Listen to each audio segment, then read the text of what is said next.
Class first year کا دوسرا سبق اپنی مدد آپ سر سید احمد خان کا لکھا ہوا۔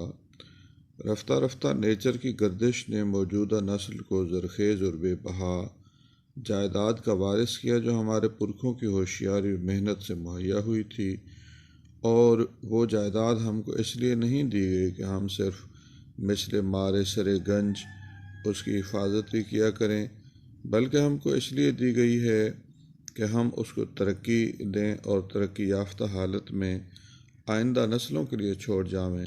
مگر افسوس، 100,000 افسوس کہ ہماری قوم نے ان پرکھوں کی چھوڑی ہوئی جائیداد کو بھی گرا دیا۔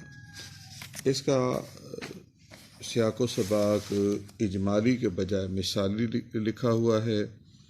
سر سید احمد خان کا یہ مقالہ ان کے رسالے تہذیب الاخلاق میں شائع ہوا اور پھر مقالات سر سید کی جلد پنجم کا حصہ بنا۔ تشریح طلب عبارت سے پہلے مصنف نے اپنی مدد آپ اور دوسروں پر انحصار کے نتائج بیان کیے ہیں۔ قانون فطرت کا حوالہ دیتے ہوئے کردار سازی، قومی ترقی، تنزل، نئی نسل کی تعلیم و تربیت اور غلامی کا اصل مفہوم واضح کیا گیا ہے۔ مصنف نے قومی ترقی کے لیے گورنمنٹ کے کردار کی نفی کی ہے۔ آئرلینڈ کے ولیم ڈاگن کے بیان کا حوالہ دیتے ہوئے مسلمانوں کو مستقل محنت کی طرف راغب کیا گیا ہے۔ ڈاٹ سے تشریح طلب عبارت اس موقع سے لی گئی ہے۔ تشریح طلب عبارت کے بعد مصنف نے ایک عاجز مسکین آدمی کا اپنی مدد آپ میں کردار، شخصی چال چلن کی قوت، علم و عمل کا موازنہ اور عمل کی برتری کا بھی اظہار کیا ہے۔ تشریح طلب عبارت میں مسلمان بر صغیر کے عظیم مصلح اور مخلص رہنما سر سید احمد خان نے اپنی مدد آپ سے حاصل ہونے والے تجربات کو اگلی نسلوں تک منتقل کرنے کا پیغام دیا ہے۔ اس سلسلے میں فراخ دلی کا مظاہرہ کرنے اور بے فیضی سے روکا گیا ہے۔ اس بابت ذمہ دار لوگوں پر زور دیا گیا ہے کہ اپنے بزرگوں کے ورثہ علم و عمل کو بہترین حالت میں آئندہ نسلوں تک منتقل کریں۔ اس امر پر اظہار افسوس کیا گیا ہے کہ ہماری قوم نے اسلاف کی میراث کو گنوا دیا ہے۔ شاعر مشرق نے کیا خوب کہا، گنوا دی ہم نے جو اسلاف سے میراث پائی تھی، ثریا سے زمیں پر آسمان نے ہم کو دے مارا۔ رفتہ رفتہ نیچر کی گردش نے موجودہ نسل کو اس زرخیز اور قیمتی جائیداد کا وارث کیا جو ہمارے پرکھوں کی ہوشیاری اور محنت سے مہیا ہوئی تھی۔ یہ ہم نے لائن لی ہے اپنی عبارت سے، اب اس کی تشریح کریں۔ ہم سے پہلے والے لوگوں نے محنت کی، تجربات سے گزرے اور بہترین نتائج اخذ کیے۔ بدلتے ہوئے ادوار کے ساتھ ہمارے بزرگوں کے تجربات ہم تک پہنچے ہیں، ہم ان کے امین ہیں، ہم ان کے فروغ کے ذمہ دار ہیں۔ اپنی مدد آپ کا اصول بھی ان میں سے ایک ہے۔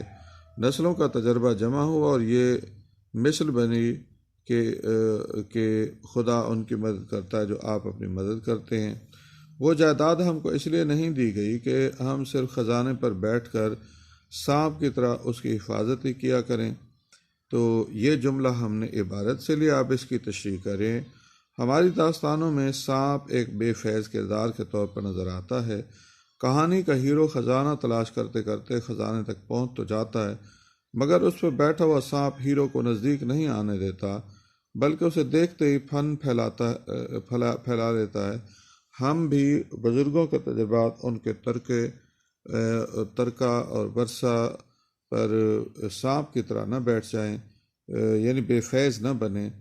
ہمیں اس میں فیض رساں ہونا چاہیے، ہمیں خدائی صفت اپنانی چاہیے۔ پہنچتا ہے ہر ایک مہکش کے آگے دور جام اس کا، کسی کو تشنہ لب رکھتا نہیں ہے لطف عام اس کا۔ ہمارے بزرگوں کا علمی و عملی اثاثہ اس لیے دیا گیا ہے کہ ہم اسے ترقی دیں اور ترقی یافتہ حالت میں اگلی نسلوں کے لیے چھوڑ جائیں۔ افسوس، 100,000 افسوس کہ ہم نے اسے گرا دیا، ضائع کر دیا، اس کی حفاظت نہ کی۔ مسلمانوں کا زوال کا سب سے بڑا سبب یہ ہے کہ اپنے آباء کے علمی ذخائر ضائع کر دیے گئے، ان کے تجربات سے استفادہ نہ کیا گیا۔ بغداد کے کتب خانے منگولوں نے دریائے دجلہ و فرات میں بہا دیے۔ ہماری بہترین کتب یورپ کی لائبریریوں اور درسگاہوں کی زینت بنی۔ مسلمان سائنسدانوں کی کتابیں تصریف، المیزان، الشفا، قانون مسودی یورپی جامعات میں پڑھائی جاتی رہی ہیں۔ ہم غافل رہے۔ ہمارے بزرگوں کی علمی کتابیں، کتب خانے یورپ کے معمور ان سے جو قومیں اپنے اسلاف کی روایات اور تجربات کو پس پشت ڈال دیتی ہیں، غلامی ان کا مقدر بن جاتی ہے۔ عہد غلامی کو عہد آزاد میں بدلنے کا نسخہ کیمیا بزرگوں کے ترکہ کی حفاظت ہے۔